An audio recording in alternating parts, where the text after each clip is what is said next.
Aroma letter mahal dan semerbak parfum ruangan beraroma white tea menyambut langkah kaki Alina saat memasuki lobi mall di kawasan Jakarta Selatan itu. Tumit stiletto miliknya mengetuk lantai marmer dengan irama tegas, senada dengan detak jantungnya yang selalu berpacu cepat setiap kali urusan bisnis memanggil. Hari ini bukan hari libur bagi seorang direktur keuangan di perusahaan properti raksasa. Hari Sabtu seringkali hanyalah perpanjangan dari hari Senin. Ada pertemuan mendadak dengan klien VIP yang memaksa wanita itu meninggalkan kenyamanan apartemennya. Namun, takdir rupanya memiliki agenda lain yang lebih dramatis daripada sekadar tanda tangan kontrak. Saat melintasi atrium utama, pandangan Alina tercuri oleh kilauan lampu sorot dari sebuah showroom mobil impor. Bukan mobil-mobil sport mengilap itu yang menarik perhatiannya, melainkan tawa renyah yang terdengar familiar. Sangat familiar. Suara tawa yang jarang sekali terdengar di rumah mewahnya sendiri, kecuali saat Alina memberikan amplop bulanan. Alina berhenti. Tubuhnya merapat ke balik pilar besar berlapis cermin, menyembunyikan siluet rampingnya dari pandangan orang-orang di dalam area pameran mobil tersebut. Di sana, di samping sebuah sedan Eropa berwarna merah marun yang harganya setara dengan sebuah rumah tipe menengah, berdiri Bu Ratna, ibu mertuanya. Wanita paruh baya yang biasanya mengeluh sakit lutut setiap kali diminta menemani cucu bermain itu, kini tampak begitu bugar. Bu Ratna sedang mengelus kap mesin mobil dengan tatapan memuja, seolah benda mati itu adalah cucu kesayangan yang baru lahir. Tetapi yang membuat darah Alina mendidih bukanlah kehadiran mertuanya di tempat yang jelas-jelas di luar jangkauan dompet pensiunan janda itu, melainkan sosok di sebelahnya, seorang wanita muda, mungkin 5 atau 6 tahun lebih muda dari Alina. Rambutnya panjang tergerai dengan gelombang buatan salon mahal, mengenakan gaun ketat yang menonjolkan perut buncit. Hamil, usia kehamilan itu mungkin sudah memasuki bulan ke-5 atau ke-6. Wanita muda itu sebut saja Bella bergelayut manja di lengan Bu Ratna. Keduanya tertawa lepas. Sebuah pemandangan harmonis antara mertua dan menantu idaman. Sayangnya, Alina adalah menantu yang sah secara hukum dan agama, bukan wanita hamil itu. "Ini bagus banget, Mah. Mas Raka pasti suka kalau aku jemput pakai ini," ujar Bella dengan suara manja yang terdengar samar, namun cukup jelas bagi telinga Alina yang menajam. Nama Raka disebut suami Alina, pria yang pagi tadi pamit dengan alasan ada dinas luar kota mendadak, padahal koper yang dibawanya terlihat terlalu ringan. Dunia Alina seakan berhenti berputar selama 3 detik. Napasnya tertahan di kerongkongan. Rasa mual menghantam ulu hati, bukan karena sakit fisik, melainkan karena jijik. Puzzle di kepalanya tersusun dengan cepat dan menyakitkan. Sikap dingin Raka belakangan ini, pengeluaran tak terduga yang terus membengkak, dan keluhan Bu Ratna yang selalu merasa kurang uang bulanan. Semuanya bermuara pada momen ini, pada perut buncit wanita asing itu dan sedan merah marun di depan mata. Alina tidak menangis. Air mata adalah kemewahan bagi wanita lemah. Dan Alina tidak membangun kariernya dengan air mata. Sebaliknya, sudut bibirnya terangkat membentuk senyuman miring yang mengerikan, dingin, penuh perhitungan. Mata elang Alina menangkap gerakan tangan Bu Ratna. Sang mertua merogoh tas tangan tas branded bekas milik Alina yang diberikan lebaran lalu dan mengeluarkan sebuah kartu berwarna hitam. Kartu kredit Infinite. Itu adalah kartu tambahan yang diberikan Alina bulan lalu. Untuk keadaan darurat, Ma. Kalau Mama sakit mendadak atau butuh obat mahal, begitu pesan Alina saat menyerahkannya. Rupanya, definisi darurat bagi Bu Ratna adalah membelikan mobil mewah untuk gundik putranya, agar cucu dalam kandungan itu tidak kepanasan naik taksi online. Wanita karir itu mengeluarkan ponsel dari saku blazernya. Jarinya menari lincah di atas layar, bukan untuk merekam, melainkan untuk melakukan eksekusi finansial. Aplikasi perbankan prioritas terbuka dalam hitungan detik. Tanpa keraguan sedikit pun, Alina menekan opsi pada kartu tambahan atas nama Ratnasari. Blokir kartu. Alasan: hilang atau dicuri. Konfirmasi. Selamat menikmati kemewahan semu kalian, bisik Alina pelan. Lebih kepada dirinya sendiri. Dari kejauhan, ia melihat seorang salesman berdasi kupu-kupu menerima kartu hitam itu dengan bungkukan hormat. Wajah Bu Ratna berseri-seri, dagunya terangkat tinggi, memamerkan arogansi orang kaya baru. Bella di sebelahnya sudah memegang kunci mobil untuk berpose. 1 menit berlalu. 2 menit. Senyum sang salesman mulai luntur, berganti dengan kerutan di dahi. Pria itu mencoba menggesek kartu itu lagi. Sekali, 2 kali. Kemudian, ia menggeleng pelan sambil menatap mesin EDC yang mencetak struk penolakan kecil. Wajah Bu Ratna berubah drastis dari merah merona penuh kebanggaan menjadi pucat pasi seputih kertas. Mulutnya komat kamit, mungkin bersikeras bahwa kartu itu valid. Sang mertua mencoba menelepon seseorang. Mungkin rakatapi tangan yang gemetar membuat ponselnya hampir jatuh. Bella yang tadinya tersenyum manja, kini menatap mertuanya dengan tatapan menuntut dan bingung. Drama di balik dinding kaca itu jauh lebih memuaskan daripada film apapun yang sedang tayang di bioskop lantai atas. Alina memutar tubuhnya. Cukup sudah tontonan ini. Langkah kakinya kembali berayun menjauh. Kali ini lebih ringan. 1 parasit sudah dilumpuhkan. Tinggal menunggu waktu untuk membasmi induk semangnya. Dering ponsel memecah keheningan di dalam kabin mobil Alina yang kedap suara. Layar dashboard menampilkan nama penelepon dengan huruf kapital yang seolah menjerit minta perhatian.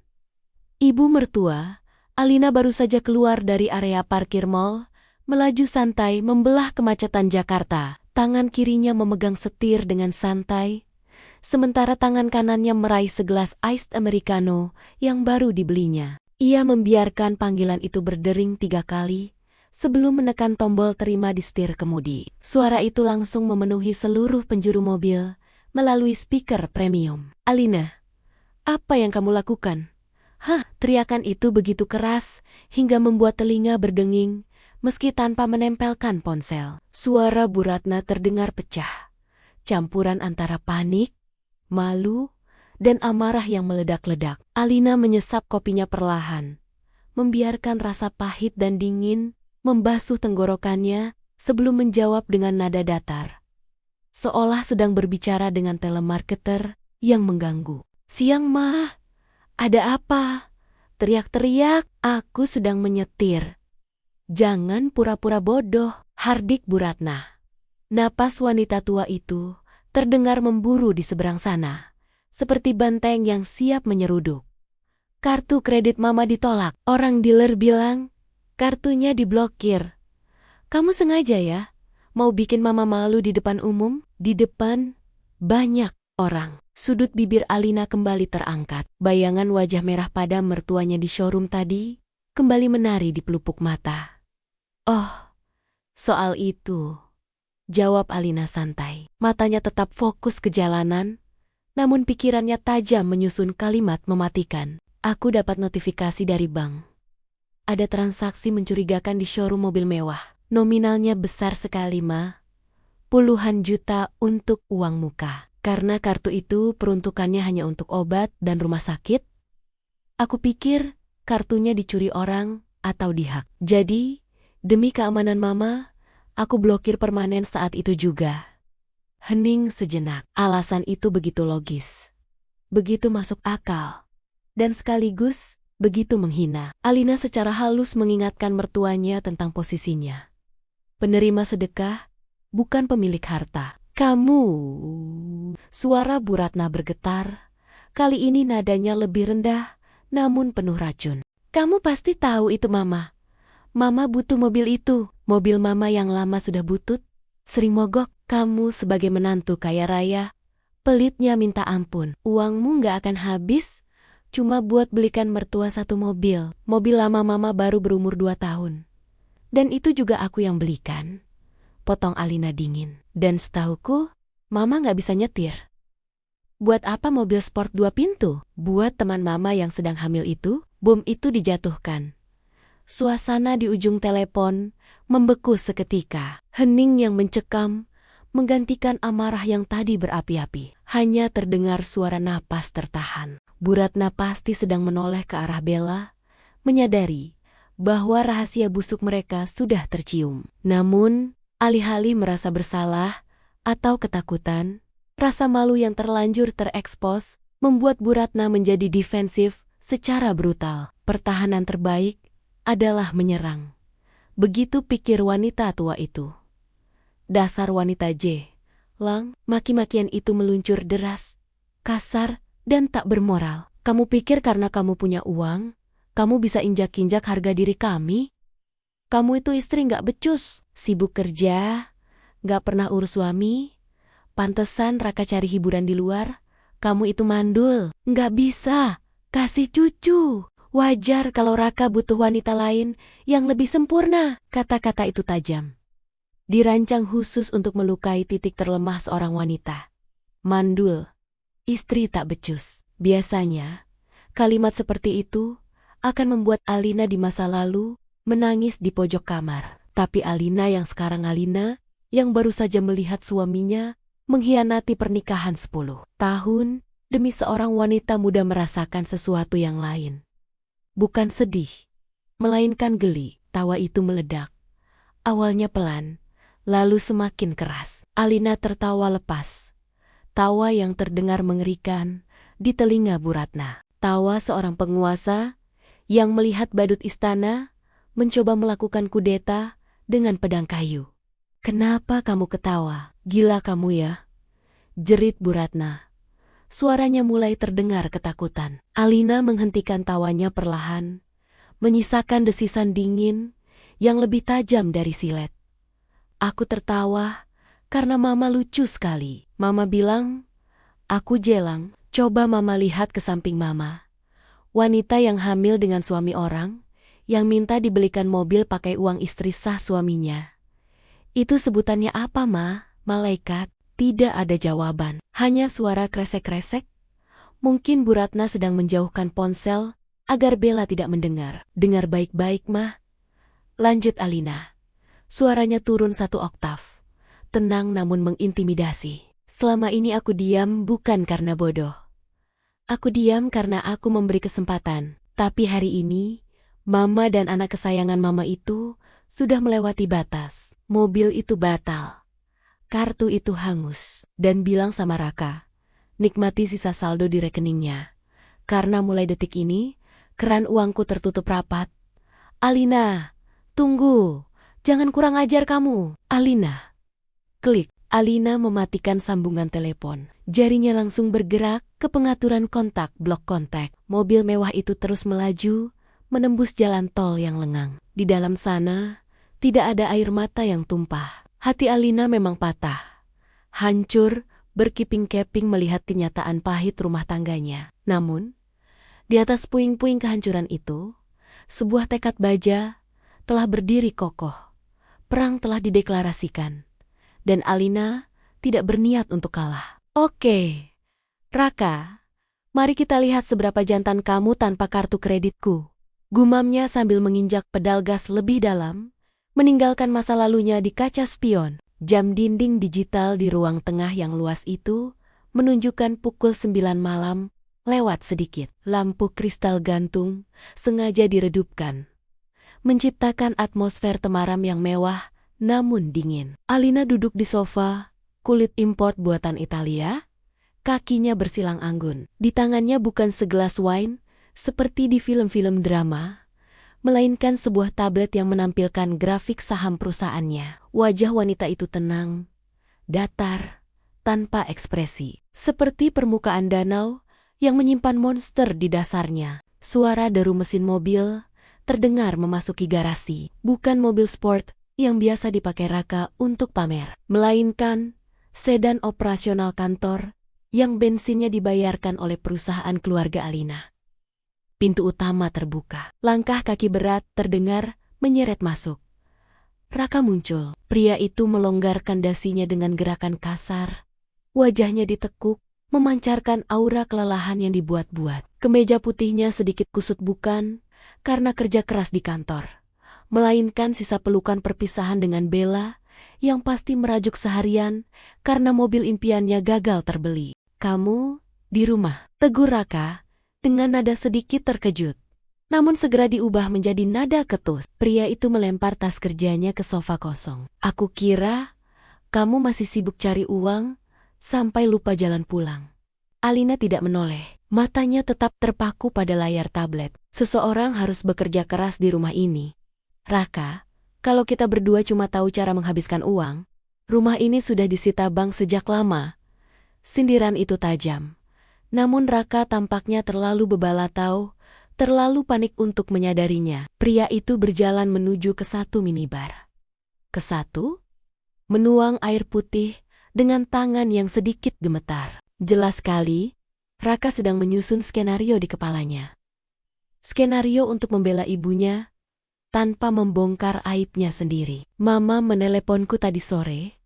Raka memulai, membelakangi istrinya. "Beliau menangis histeris. Katanya, kamu memblokir kartu kredit yang beliau bawa. Kamu mempermalukan orang tua di depan umum. Al, di depan kasir apotek." "Apotek?" Alina tersenyum tipis. "Jadi, itu narasi yang mereka bangun. Showroom mobil mewah disulap menjadi apotek." Kebohongan yang sangat kreatif. Wanita itu meletakkan tabletnya di meja marmer dengan bunyi tak yang cukup keras untuk membuat bahu Raka tersentak. "Apotek," ulang Alina. Suaranya lembut, namun mencekam. "Aneh sekali. Pihak bank meneleponku dan mendeteksi transaksi puluhan juta rupiah. Sejak kapan obat darah tinggi Mama harganya setara uang muka mobil Eropa?" Raka berbalik cepat. Wajah tampannya, yang selama ini menjadi topeng sempurna, kini terlihat pucat. Jakunnya naik turun, menelan ludah. "Itu, mungkin Mama salah pencet PIN. Atau mesinnya error." Raka tergagap, mencoba melakukan gaslighting teknik manipulasi andalannya. "Atau mungkin Mama mau beli alat kesehatan mahal. Kursi pijat, atau apalah. Kamu kan tahu, Mama sudah tua. Badannya sakit semua." "Tega sekali. Kamu curiga sama mertua sendiri. Kamu itu perhitungan banget, Al. Uangmu gak berseri. Tapi sama Mama sendiri pelitnya minta ampun." Alina bangkit berdiri. Tubuhnya yang ramping berbalut gaun tidur sutra, berjalan perlahan mendekati suaminya. Tatapannya menusuk langsung ke manik mata Raka yang bergerak gelisah ke sana kemari. "Aku memblokir kartu itu demi keamanan Mas. Security protokol," ucap Alina dengan nada polos yang mematikan. "Kalau memang Mama butuh kursi pijat atau obat mahal, kenapa tidak bilang aku? Aku bisa suruh asistenku belikan dan kirim ke rumah Mama. Kenapa harus beli diam-diam dengan transaksi mencurigakan?" Roka Tekjia, pria itu tersudut. Dia tidak bisa bilang karena itu bukan kursi pijat. "Tapi, mobil buat selingkuhanku." Lidahnya keluh. "Sudah." Raka mengibaskan tangan, berpura-pura marah untuk menutupi kepanikan. Taktik klasik pria pengecut. "Kamu selalu punya alasan untuk membenarkan diri. Intinya, kamu sudah bikin Mama sakit hati. Besok, kamu harus minta maaf sama Mama. Dan buka lagi blokir kartunya. Mama butuh pegangan kalau ada darurat." "Tidak," jawab Alina singkat. "Apa? Kartu itu tidak akan kuaktifkan lagi. Kalau Mama butuh sesuatu, Mama bisa minta kamu. Bukankah kamu anak berbakti? Gajimu cukup kan untuk menanggung kebutuhan ibumu?" tantang Alina. Wajah Raka memerah padam. Dia tahu persis, gajinya hanya numpang lewat. Gaya hidup mewahnya, jam tangan, sepatu, hobi golf semua disubsidi oleh fasilitas Alina. Tanpa kartu tambahan dari Alina, Raka hanyalah staf biasa dengan gaji popasan yang terjerat gaya hidup elit. "Kamu keterlaluan, Alina. Kamu istri durhaka," desis Raka, mencoba menyerang sisi emosional. Alina hanya mengangkat bahu. lalu melenggang pergi menuju tangga. Simpan dramamu, Mas. Aku lelah. Oh ya, jangan lupa transfer uang belanja bulanan rumah ini. Mulai bulan ini, kita bagi 2 pengeluaran operasional rumah. Adil kan? Meninggalkan Raka yang berdiri kaku di ruang tengah, seperti patung lilin yang hampir meleleh. Pria itu meremas gelas di tangannya hingga buku-buku jarinya memutih. Menyadari bahwa tanah pijakannya mulai retak, namun belum sadar bahwa gempa bumi yang sesungguhnya baru saja dimulai. Pukul 2 pagi. Rumah mewah itu sunyi senyap. Hanya terdengar dengkuran halus Raka yang tertidur di kamar tamu. Pria itu sedang melancarkan aksi mogok tidur sekamar sebagai bentuk protes. Sebuah tindakan kekanak-kanakan yang justru disyukuri Alina. Setidaknya, ranjang utamanya tidak tercemar bau keringat pengkhianat malam ini.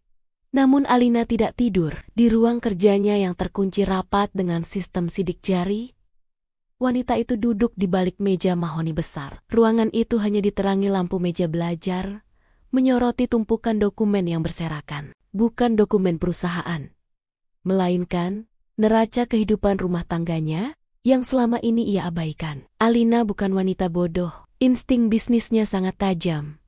Namun selama ini, cinta telah menumpulkan logikanya. Malam ini, logika itu kembali diasah setajam silet. Di hadapannya terbentang rekening koran Raka selama 1 tahun terakhir. Data yang didapatkannya dengan mudah berkat koneksi orang dalam di perbankan prioritas. Di sebelahnya, laporan detektif swasta yang baru saja dikirim via email terenkripsi 1 jam lalu. Alina mulai menyandingkan data. Fakta-fakta itu terpampang nyata, telanjang, dan menjijikkan. Luar biasa, gumam Alina. Jarinya menelusuri barisan angka di kertas. Setiap tanggal 25, begitu gaji Raka masuk, 80% langsung ditransfer ke rekening atas nama Bella Saphira. Sisanya habis untuk membayar cicilan kartu kredit miliknya sendiri yang dipakai untuk makan-makan mewah di restoran bintang 5 restoran yang struknya sering ditemukan Alina di saku celana Raka dengan alasan entertain klien. Klien macam apa yang minta ditraktir candlelight dinner di hari Valentine? Lebih parah lagi, Alina menemukan aliran dana dari rekening ibunya Raka. Uang bulanan sebesar 15 juta yang rutin Alina berikan kepada mertuanya sebagai bentuk bakti menantu, ternyata hanya mampir sebentar di rekening Bu Ratna.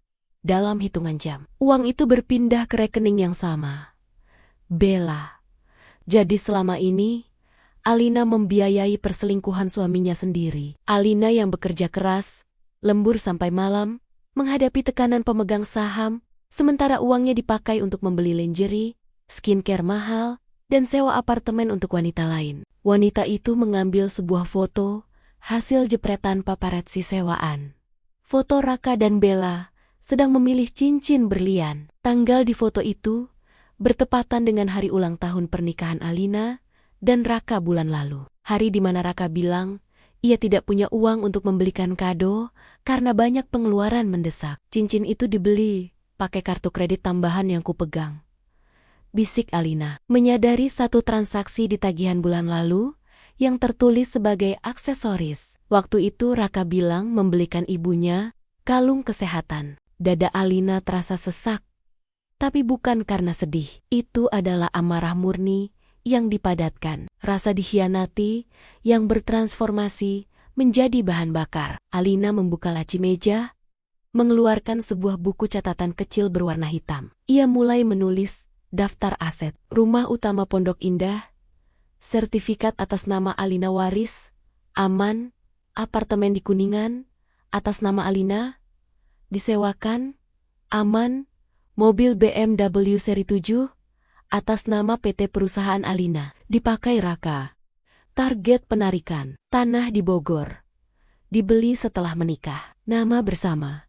Masalah, Alina melingkari poin nomor 4 dengan tinta merah. Ia harus segera mengurus pemindahan hak atau menjualnya sebelum Raka sadar. Wanita itu kemudian beralih ke brankas dinding yang tersembunyi di balik lukisan abstrak. Ia memutar kombinasi angka. Bunyi klik logam terdengar berat.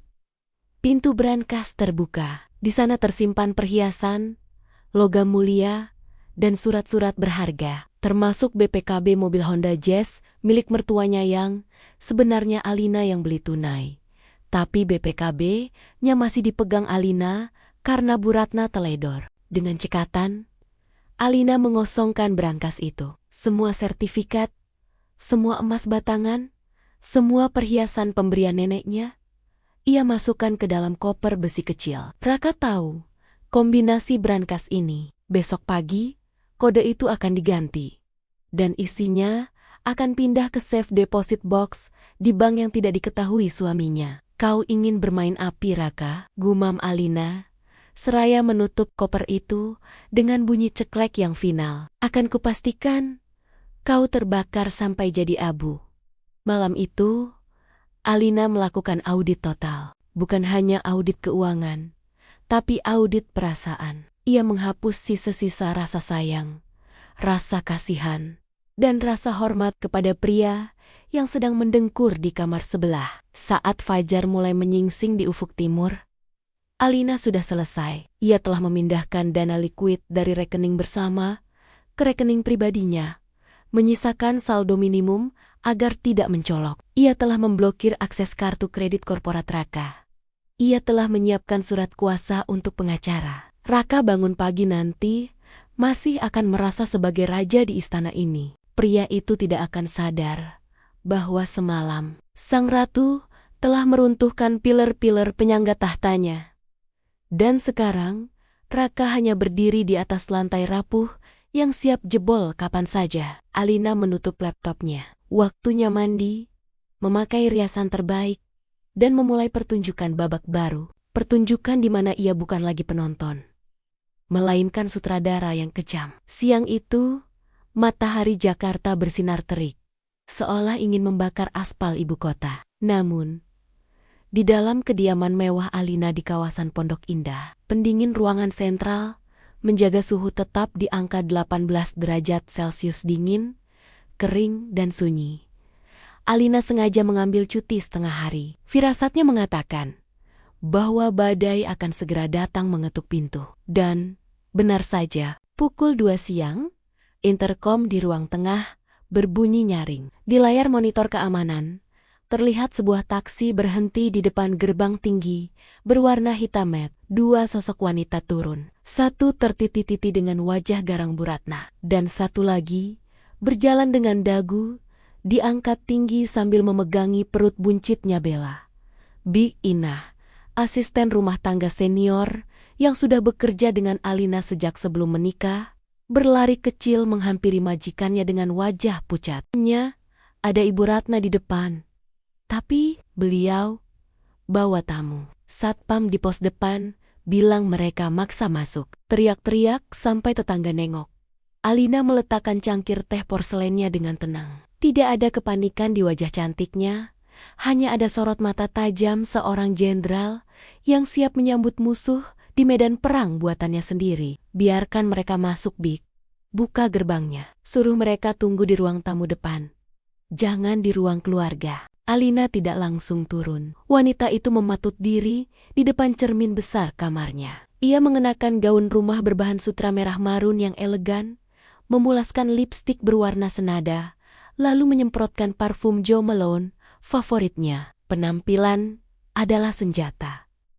Dan Alina tidak akan menemui musuh dengan wajah kucel bangun tidur. 5 menit kemudian, suara hak sepatu Alina bergema di lantai marmer saat menuruni tangga utama. Pemandangan di ruang tamu sungguh kontras. Di sofa Chesterfield kulit miliknya, duduk dua wanita yang tampak gelisah. Bu Ratna terlihat berantakan. Keringat membasahi dahi keriputnya. Sementara Bella, sang benalu muda, menatap sekeliling ruangan dengan tatapan lapar menilai harga lukisan, vas bunga, dan lampu kristal, seolah sedang menghitung harta warisan. Akhirnya turun juga kamu, sembur Bu Ratna begitu melihat sosok menantunya. Kami sudah tunggu 10 menit, kamu sengaja ya bikin kami kepanasan di luar tadi? Alina tersenyum tipis. Sangat tipis, hingga nyaris tak terlihat. Ia tidak duduk, memilih berdiri bersandar di pilar marmer, menatap mereka dari ketinggian. Rumah ini punya aturan, Ma. Tamu tak diundang, harus melapor pos satpam dulu. Ada perlu apa Mama datang kemari, membawa peliharaan Mama ini? Mata Alina melirik sekilas ke arah Bella, dengan tatapan merendahkan yang teramat sangat. Wajah Bella memerah. Wanita muda itu hendak membuka mulut, tapi Bu Ratna mendahuluinya dengan gebrak meja. Jaga mulutmu. Alina, ini Bella. Dia wanita yang jauh lebih baik darimu. Dia bisa memberikan apa yang tidak bisa kamu berikan selama 10 tahun pernikahanmu dengan Raka. Alina mengangkat alis. Oh, maksud Mama memberikan aib dan dosa zina cucu laki-laki. Teriak Bu Ratna, penuh kemenangan. Telunjuknya mengarah lurus ke perut buncit Bella. Di dalam sini ada darah daging Raka. Penerus marga keluarga kami. Dokter sudah konfirmasi. Anaknya laki-laki. Bukan seperti rahimmu yang kering itu. Hening mencekam, menyelimuti ruangan. Serangan itu dirancang untuk menghancurkan hati Alina. Untuk membuatnya menangis, meraung-raung. Bella tersenyum licik sambil mengelus perutnya. Menanti kehancuran mental sang istri sah. Namun, yang mereka dapatkan adalah reaksi yang membingungkan. Alina tertawa pelan, tawa yang terdengar tulus, seolah baru saja mendengar lelucon menggelikan. Baguslah, ucap Alina santai. Rahang Bu Ratna jatuh. Apa? Saya bilang. Baguslah, ulang Alina.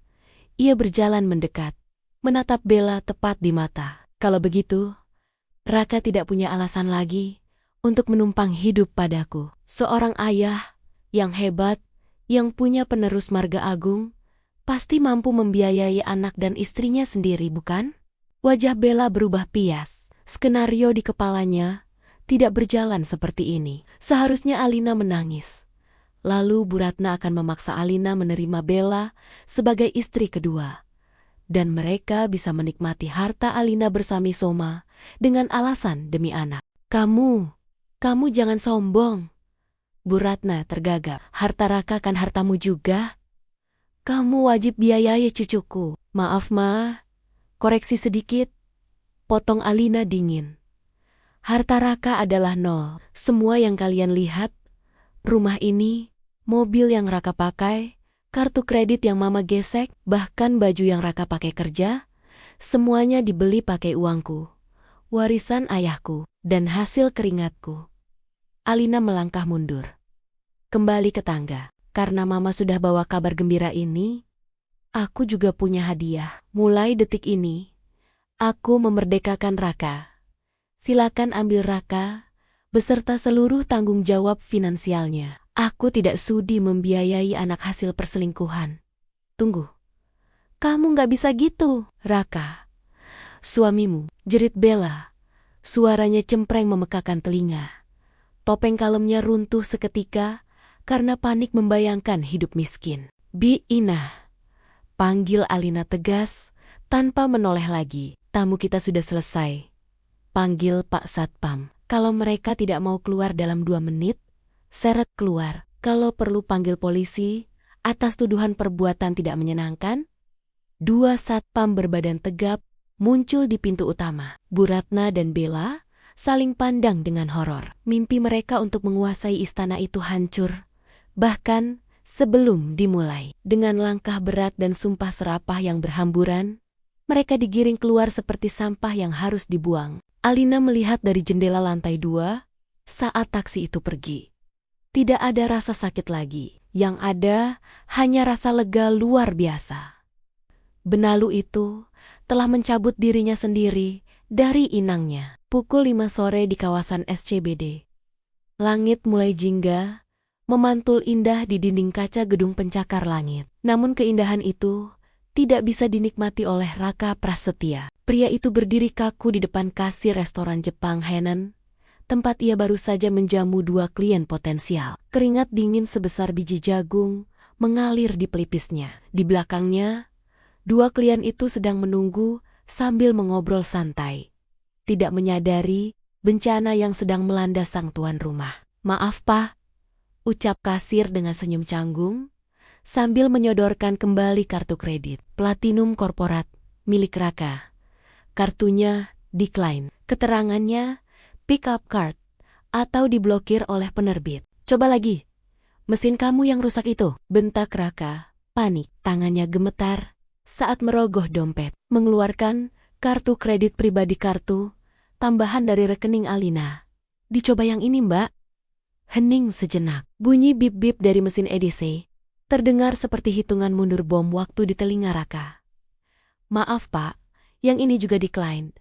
Dunia Raka serasa runtuh. Total tagihan makan siang itu hampir 5 juta rupiah. Uang tunai di dompetnya hanya 300.000. Rekening gaji pribadinya saldo tersisa 200.000 rupiah karena baru saja ditransfer semua ke Bella kemarin lusa. Dengan wajah merah padam menahan malu yang membakar ulu hati, Raka terpaksa berpura-pura menelepon sekretarisnya. Lalu dengan suara bergetar, meminjam uang tunai pada salah satu kliennya, dengan alasan dompet tertinggal di mobil. Tatapan meremehkan dari klien saat menyerahkan lembaran uang itu menghancurkan ego Raka hingga menjadi debu.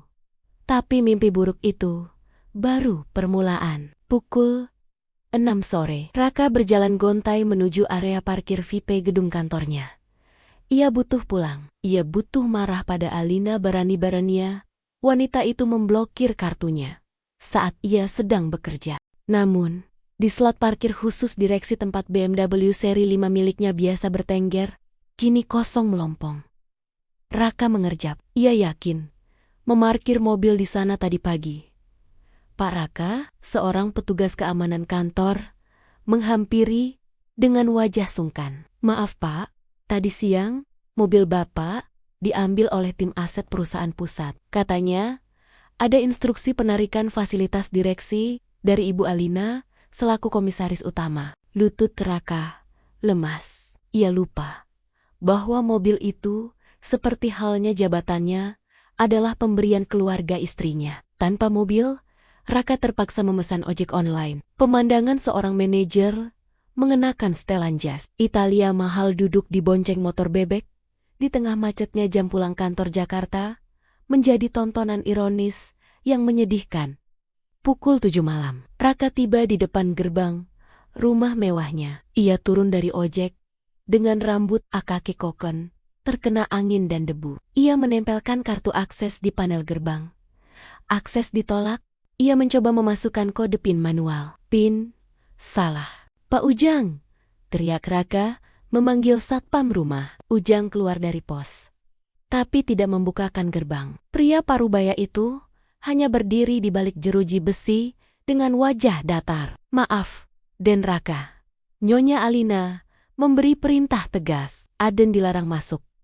Gila kamu ya? Ini rumah saya. Buka. Raka mengguncang pagar besi itu seperti orang gila. Sertifikat rumah atas nama Nyonya, Den dan koper-koper Aden sudah Nyonya siapkan di luar pagar samping. Silakan, diambil. Raka berlari ke samping gerbang. Di sana, di trotoar yang kotor, tergeletak 2 koper besar berisi pakaiannya. Dilempar begitu saja seperti sampah. Ponsel di saku celananya bergetar hebat. Nama Bella muncul di layar. Raka mengangkatnya dengan harapan mendapat sedikit penghiburan. Mas Raka, kamu ngapain aja sih? Suara Bella melengking. Tanpa basa-basi sayang seperti biasanya. Listrik di kontrakan mati. Token habis. Terus, pemilik kontrakan barusan datang nagih tunggakan 3 bulan. Katanya, auto debit dari rekening istrimu gagal. Bayar sekarang mas, aku kepanasan nih. AC mati semua. Raka merosot duduk di trotoar. Di depannya, rumah mewah yang selama ini ia tinggali berdiri megah dengan lampu-lampu taman yang menyala indah, terasa begitu jauh dan tak terjangkau. Di telinganya, suara rengekan Bella terdengar seperti teror. Baru 1 hari Alina menutup keran uangnya. Dan hidup Raka sudah hancur lebur. Tidak ada mobil mewah, tidak ada makan malam enak, tidak ada rumah nyaman. Yang tersisa hanya koper baju, utang gaya hidup, dan 2 wanita parasit yang kini menuntut untuk diberi makan oleh tangan kosongnya. Alina, desis Raka putus asa, menatap jendela kamar utama di lantai 2 yang tertutup tirai tebal. Ia baru sadar, selama ini ia bukan raja. Ia hanyalah pengemis yang diberi jubah emas. Dan kini, jubah itu telah ditarik paksa. Grand Ballroom Hotel Kempinski malam itu bermandi cahaya keemasan. Ribuan kristal Swarovski memantulkan kilau lampu gantung raksasa, menciptakan atmosfer kemewahan yang menyesakkan bagi mereka yang tidak terbiasa. Acara ini adalah peringatan 50 tahun pernikahan Om Wijaya Paman Raka yang merupakan tokoh masyarakat terpandang. Seluruh keluarga besar hadir, termasuk kolega bisnis dan sosialita ibu kota. Raka berdiri canggung di sudut ruangan, dekat meja prasmanan. Jas hitam yang dikenakannya terlihat sedikit kusam jas lama yang sudah 2 tahun tidak di laundry dry clean karena kartu kreditnya mati total. Pria itu terus mengedarkan pandangan gelisah ke pintu masuk. Raka datang bukan untuk merayakan cinta pamannya, melainkan dengan misi putus asa, menemui Alina sejak diusir dari rumah 2 hari lalu. Raka tidak bisa menghubungi istrinya. Semua akses diblokir. Kantor Alina dijaga ketat bak benteng pertahanan. Malam ini adalah satu-satunya kesempatan Raka untuk memohon ampun di depan keluarga besar. Berharap Alina akan luluh tahu, setidaknya malu menolak suaminya di depan umum. Tiba-tiba, dengungan percakapan di ruangan itu meredup. Musik orkestra seolah melambat. Pintu utama terbuka lebar. Alina melangkah masuk, bukan sebagai wanita yang tersakiti, melainkan sebagai dewi pembalasan dendam. Wanita itu mengenakan gaun malam off-shoulder, berwarna hitam legam rancangan desainer ternama, memeluk lekuk tubuhnya dengan sempurna. Di leher jenjangnya melingkar kalung berlian, yang kilaunya sanggup membutakan mata Aset, yang dulu sering diklaim Bu Ratna sebagai harta keluarga, padahal murni warisan ibu Alina. Tatapan semua orang tertuju pada sang primadona. Raka merasakan jantungnya berhenti berdetak. Istrinya terlihat begitu memukau, begitu asing, dan begitu jauh dari jangkauan. Alina berjalan anggun, menyapa para tetua, menebar senyum diplomatik yang menawan. Raka memberanikan diri mendekat, menyeruak di antara kerumunan tamu. "Alina," panggil Raka dengan suara parau, mencoba meraih lengan istrinya. Alina berhenti. Wanita itu menoleh perlahan. Tidak ada kehangatan di matanya, hanya dinginnya kutub utara. Ia menepis tangan Raka dengan gerakan halus, namun tegas, seolah baru saja disentuh oleh kecoa. "Jangan sentuh gaunku, Raka. Tanganmu kotor," bisik Alina tajam. Namun bibirnya tetap menyunggingkan senyum manis untuk menipu orang-orang di sekitar mereka. Sebelum Raka sempat membela diri, pembawa acara di panggung utama sudah memanggil nama Alina. Dan sekarang, mari kita dengarkan sepatah dua patah kata dari Nyonya Alina, mewakili generasi muda keluarga besar. Tepuk tangan, membahana. Alina berjalan naik ke panggung dengan langkah pasti. Ia berdiri di podium, menatap ratusan pasang mata yang menunggunya. Di belakangnya, layar LED raksasa menampilkan slide foto-foto romantis Om Wijaya dan istrinya. "Selamat malam semuanya." Suara Alina mengalun merdu melalui mikrofon. "Malam ini, kita merayakan kejujuran dan kesetiaan. 2 hal yang sangat langka di zaman sekarang." Mata Alina terkunci pada Raka yang berdiri mematung di bawah panggung. "Om Wijaya mengajarkan saya bahwa pernikahan adalah sakral. Namun, sayangnya, tidak semua orang di keluarga ini memegang nilai yang sama. Karena ini malam kejujuran, saya ingin memberikan hadiah istimewa untuk suami saya tercinta Raka." Yang juga hadir di sini, Alina memberi isyarat tangan pada operator di sudut ruangan. Layar LED di belakangnya berubah. Foto romantis Om Wijaya lenyap, berganti dengan sebuah video CCTV beresolusi tinggi.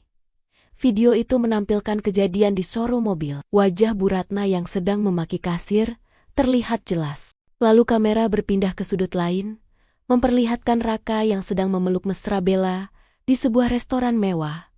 Tangan pria itu mengelus perut buncit sang wanita simpanan. Helaan napas kaget terdengar serentak dari seluruh penjuru ballroom. Suara gelas pecah terdengar di kejauhan. Slide berikutnya muncul, Bukti transfer bank dari Raka Prasetya ke Bella Sapira total Rp850,0 periode 1 tahun. Sumber dana, joint account Alina dan Raka.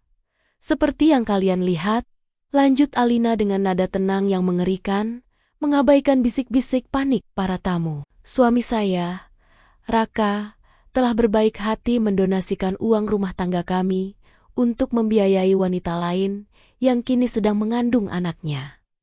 Sebuah dedikasi yang luar biasa bukan? Wajah Raka pucat pasi. Seputih mayat, kakinya gemetar hebat hingga tak sanggup menopang tubuhnya. Tatapan jijik dari paman, bibi, dan kolega bisnisnya terasa seperti ribuan jarum yang menusuk kulit. Alina mengeluarkan sebuah amplop coklat tebal dari balik podium. Raka, panggil Alina melalui pengeras suara. Aku tahu, kamu datang ke sini untuk minta uang atau minta maaf. Tapi yang bisa kuberikan hanya ini. Alina melemparkan amplop itu ke udara. Kertas-kertas di dalamnya berhamburan jatuh ke lantai panggung. Surat gugatan cerai. Sudah kutandatangani. Silakan ambil sampahnya dan pergi dari hadapanku. Kamu bebas. Pergilah bangun keluargamu dengan wanita itu. Pakai uangmu sendiri kalau kamu punya. Alina turun dari panggung, diiringi keheningan total yang mencekam. Ia berjalan membelah kerumunan, bak Musa membelah Laut Merah. Tidak ada yang berani menghalangi jalannya. Raka ambruk berlutut di lantai karpet tebal, dikelilingi tatapan menghakimi dari keluarga besarnya sendiri. Di malam yang seharusnya penuh pesta itu, Raka sadar bahwa hidupnya baru saja tamat. Bunyi tetesan air dari keran yang bocor menjadi satu-satunya musik pengiring di pagi hari Raka. Tes, tes, tes, irama yang monoton dan menyiksa. Memperparah sakit kepala yang mendera pria itu sejak semalam. Raka membuka mata. Pemandangan lenggit-lenggit kamar bukan lagi gypsum berukir dengan lampu gantung kristal, melainkan plafon triplek yang sudah berjamur karena rembesan air hujan. Udara di dalam ruangan itu panas dan pengap, berbau lembab, bercampur aroma masakan tetangga yang menyengat. Ini bukan pondok indah. Ini adalah rumah kontrakan petak 3 di gang sempit pinggiran Jakarta Timur, satu-satunya tempat yang bisa disewa Raka dengan sisa uang tunai terakhirnya setelah diusir dari segala kemewahan. Mas Raka, bangun! Teriakan cempreng itu membuyarkan lamunan Raka. Bella masuk ke dalam kamar sempit itu sambil mengipas-ngipas lehernya yang berkeringat dengan selembar koran. Daster yang dipakainya terlihat lusuh. Wajah glowing, hasil perawatan klinik mahal, kini mulai kusam dan berminyak. AC-nya mati lagi, token listrik bunyi terus. Dari tadi subuh, kamu beli token gak sih semalam? Damprat Bella tanpa basa-basi. Raka bangkit duduk, mengusap wajahnya kasar. Aku lupa, Bel. Uangku pas-pasan, aku harus hemat buat makan kita hari ini. Makan, makan. Aku kepanasan, Mas. Ingat aku lagi hamil anak kamu. Kalau anak ini kenapa-napa, karena kepanasan, kamu mau tanggung jawab. Bella melempar koran itu ke wajah Raka. Dari ruang depan yang juga berfungsi sebagai ruang tamu dan ruang makan terdengar suara batuk-betuk. Bu Ratna, wanita tua itu tidur di atas kasur lipat tipis di lantai karena kamar tidur hanya ada satu. Dan itu dipakai Raka serta Bella. Aduh, pinggang mama sakit semua. Keluh Bu Ratna sambil memijat punggungnya. Raka, kasurnya keras banget, mama nggak bisa tidur. Belikan kasur busa yang bagusan dong. Masa mantan istri direktur tidur di lantai semen begini? Raka memejamkan mata, menahan emosi yang siap meledak. Dulu, ibunya selalu memuji Bella sebagai menantu idaman yang penurut. Berbeda dengan Alina yang sibuk dan ambisius. Sekarang, topeng itu terbuka lebar. Bella hanyalah wanita manja yang tidak bisa hidup susah. Dan ibunya adalah orang tua yang tidak tahu diri. Aku nggak punya uang, Ma. Bella, jawab Raka lirih. Suaranya terdengar putus asa. Makanya kerja dong, sambar Bella cepat. Kamu kan manajer, masa nggak punya tabungan sama sekali? Minta gajimu di muka? Raka tertawa getir, tawa yang kering dan hampa. Kerja. Raka menatap Bella dengan mata nanar. Kamu? Lupa, 2 hari lalu, aku dipecat. Surat PHK-nya diantar kurir ke sini kemarin sore. Perusahaan itu milik holding keluarga Alina. Mereka memblacklist namaku di seluruh industri. Tidak ada yang mau mempekerjakan aku, Bel. Bahkan jadi satpam pun, mungkin mereka nggak mau terima. Hening. Kali ini benar-benar hening. Fakta itu menghantam Bella dan Bu Ratna seperti palu godam. Jadi, kita miskin? Tanya Bella pelan. Suaranya bergetar. Beneran miskin? Ya, miskin. Melarat. Jawab Raka tajam. Mobil ditarik, kartu kredit mati, tabungan nol. Yang tersisa cuma kita bertiga di rumah petak ini. Selamat menikmati hidup bersamaku. Wanita idaman, wajah Bella berubah dari kaget menjadi murka. Kamu nipu aku. Kamu bilang, kamu kaya. Kamu bilang, semuanya punya kamu. Kalau tahu kamu cuma benalu yang numpang hidup sama istri tua, aku nggak sudi hamil anak kamu. Jaga mulutmu, bentak Bu Ratna, bangkit berdiri meski tertatih. Ini cucu saya, jangan hina anak saya, halah. Ibu sama anak sama saja, penipu. Bella balas berteriak, air mata kemarahan mulai tumpah. Aku mau pulang ke rumah orang tuaku. Silakan, tantang Raka. Memangnya orang tuamu mau terima wanita hamil tanpa suami dengan perut besar begini? Mereka pasti malu. Pertengkaran itu meledak, teriakan, makian, dan saling menyalahkan. Memenuhi ruangan sempit 4x6 meter itu. Suara mereka bersahut-sahutan dengan suara bising motor knalpot brong yang lewat di depan gang. Raka mundur ke pojok ruangan. Menutup telinganya rapat-rapat. Pikirannya melayang ke masa lalu. Ke pagi hari yang tenang di meja makan marmer, di mana Alina sudah menyiapkan kopi hangat dan roti bakar, tersenyum menyemangatinya sebelum berangkat kerja. Keharuman parfum Alina, dinginnya AC rumah mereka, empuknya jok mobil BMW, semua itu hilang. Ditukar dengan neraka duniawi yang ia ciptakan sendiri. Ego Raka Prasetya telah runtuh sepenuhnya, terkubur di bawah tumpukan tagihan listrik, dan teriakan 2 wanita yang dulu ia kira sumber kebahagiaannya. Penyesalan datang bukan lagi sebagai tamu, melainkan sebagai penghuni tetap di rongga dadanya. Langit Jakarta malam itu seakan turut berduka, menumpahkan hujan deras yang tak kunjung reda sejak sore. Di dalam rumah kontrakan sempit, yang dindingnya mulai mengelupas itu, suasana terasa jauh lebih mencekam daripada badai di luar. Suara gedoran kasar di pintu depan membuat jantung Raka nyaris copot. "WOI, buka! Bayar utang lo!" Teriakan garang dari luar, disertai tendangan keras pada pintu kayu lapuk itu, menggetarkan seluruh isi rumah. Itu adalah suara debt collector dari aplikasi pinjaman online ilegal. Jalan pintas bodoh yang diambil Raka seminggu lalu demi menuruti ngidam Bella akan seafood mahal, kini berubah menjadi jerat leher yang mematikan. Bu Ratna meringkuk di sudut kasur lipat. Wajah tuanya pucat pasi. Tangannya memegangi dada kiri yang berdegup tak beraturan. "Raka, siapa itu? Jangan buka pintunya. Mama takut." Rintih wanita tua itu. Suaranya timbul tenggelam, ditelan suara hujan dan makian dari luar. Raka berdiri mematung di tengah ruangan. Pria itu tidak punya uang sepeser pun. Ponselnya sudah ia jual kemarin demi membeli beras dan token listrik. Kini, Raka benar-benar terpojok. Namun, kejutan sesungguhnya bukan datang dari luar pintu, melainkan dari arah kamar tidur.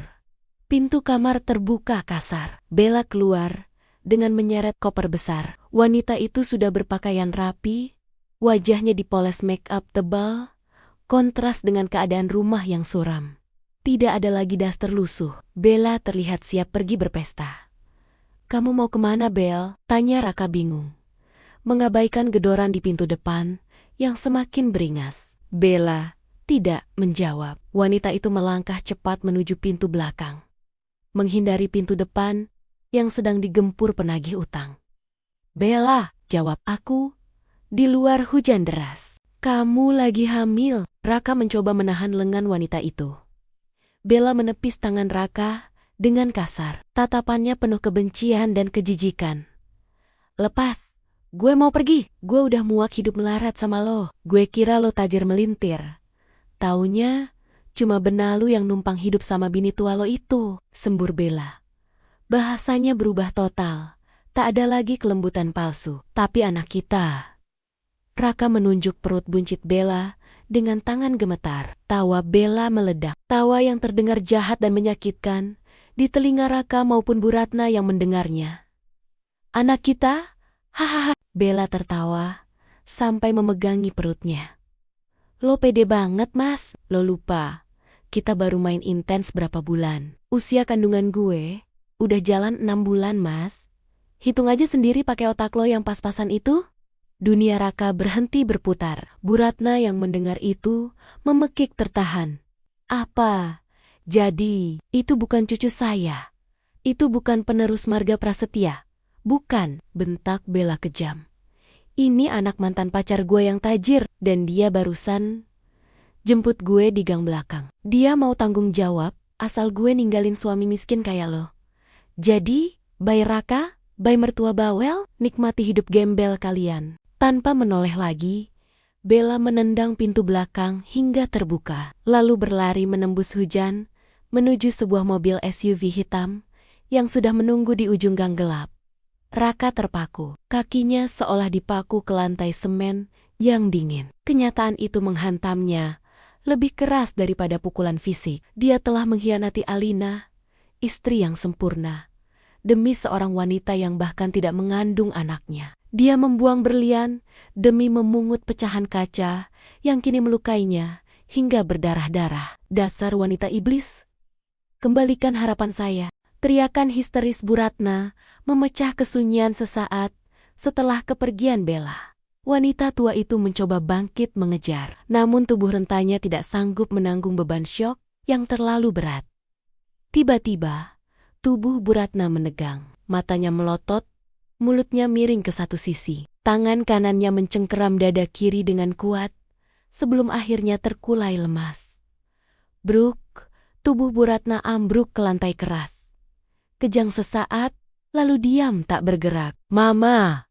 Raka berteriak panik, berlari menghampiri ibunya. Pintu depan akhirnya jebol. 2 orang pria bertubuh kekar masuk dengan wajah garang, siap menghajar penghuni rumah. Namun langkah mereka terhenti saat melihat pemandangan menyedihkan di lantai. Seorang pria menangis mirongrong, memeluk ibunya yang tak sadarkan diri. Mulut berbusa di tengah genangan air hujan yang mulai merembes masuk. Karma tidak datang perlahan. Karma datang seperti kereta cepat yang menabrak segalanya tanpa ampun. Malam itu, di tengah badai, Raka kehilangan segalanya. Hartanya, harga dirinya, wanita simpanannya, calon anak imajinernya. Dan kini, ibunya sedang meregang nyawa di pelukannya tanpa ada sepeser uang pun untuk membawanya ke rumah sakit. 6 bulan kemudian, cahaya matahari musim gugur di Paris terasa hangat namun lembut.